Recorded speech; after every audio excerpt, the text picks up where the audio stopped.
The euro returned to its 20-year low against the US dollar. What's more, there are no reasons for recovery. Let's look at the current situation in detail.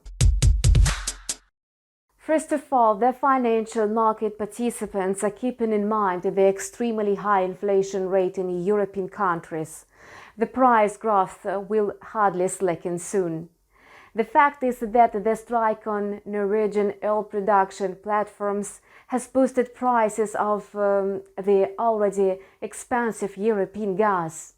Even representatives of the European Central Bank are starting to admit the necessity of more radical measures to curb the soaring inflation. Even unflappable ECB President Christine Lagarde assumed that the European economy was unlikely to return to the appropriate price growth quickly and painlessly. Notably, the ECB's targeted level is 2% per annum. In June, the eurozone inflation accelerated to 8.6% on a yearly basis. However, the regulator is ready to raise the benchmark rate just by 2 basis points. Meanwhile, the Federal Reserve has been hiking its interest rates by 50 and 75 basis points. It's obvious that such a considerable difference in monetary policies is boosting demand for the US dollar.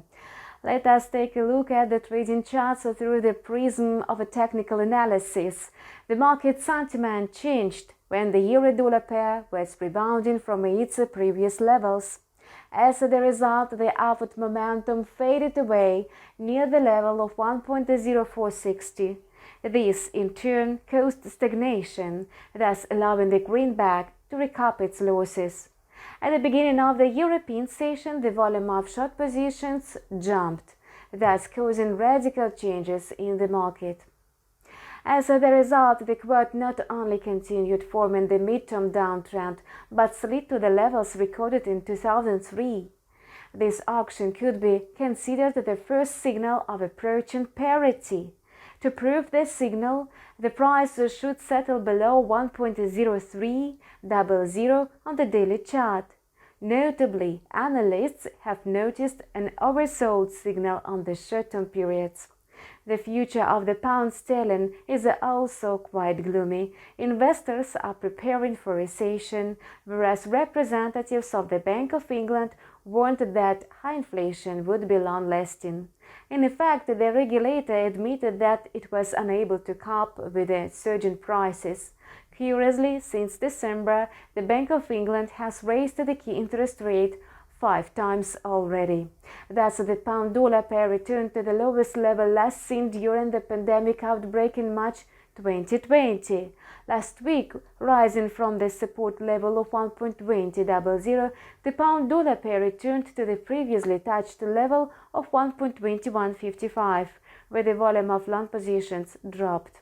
Under the current conditions, the level of 1.2155 is acting as resistance, thus exerting pressure on buyers and slackening the rebound. At the moment, the greenback is recovering, thus pushing the pound sterling to the psychological levels of 1.1950, 1.2000 and 1.2050. If the price settles below 1.1950 on the 4-hour chart, traders will receive the main signal of the downtrend continuation. Until then, the price has a chance to rebound. And that's all for now. We continue to learn developments on financial markets. Subscribe to our channel and follow news with us. See you soon.